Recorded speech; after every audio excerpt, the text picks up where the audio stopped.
Maging ang mga nakatira sa Metro Manila pinaghahanda na rin ang posibleng epekto ng bagyong Rolly sa mga residente sa Baseco Compound. Maliban sa mapaminsalang dala ng bagyo, pinangangambahan din nila ang malalakas na alon mula sa dagat. May ulat si Ryan Lesigues. Puspusan na ang ginagawang paghahanda ng mga taga-Baseco Compound sa Maynila para sa inaasahang pagtama ni Bagyong Rolly.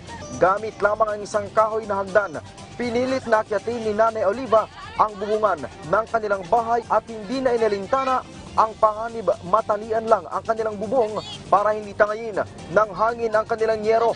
Maliban sa tali, may mga sako-sako rin ng mga kahoy ang kanyang ginamit na pampabigat.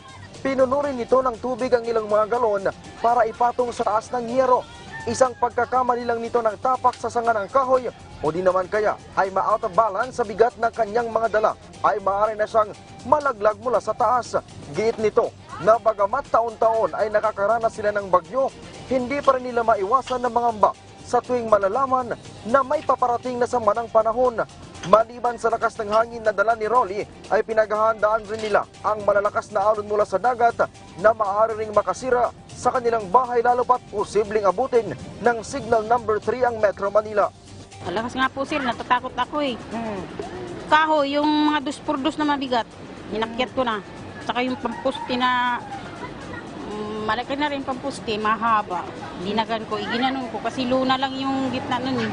Pero sa kabila ng panganib sa kanilang lugar, sinabi ni Oliva na hanggat kaya nilang manatili sa kanilang bahay ay hindi sila lilikas agad dahil sa mga magnanakaw. Kaso naman sir, pag nag-evacuate kami, dami naman nananalisi dito. Okay. Binubuksan yung bahay, kukunin kung ano-ano kukunin. Kaya sana hindi lumakas.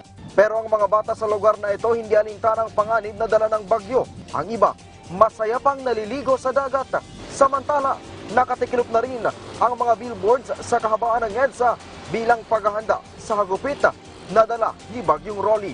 Ryan Lesigues para sa Bayan.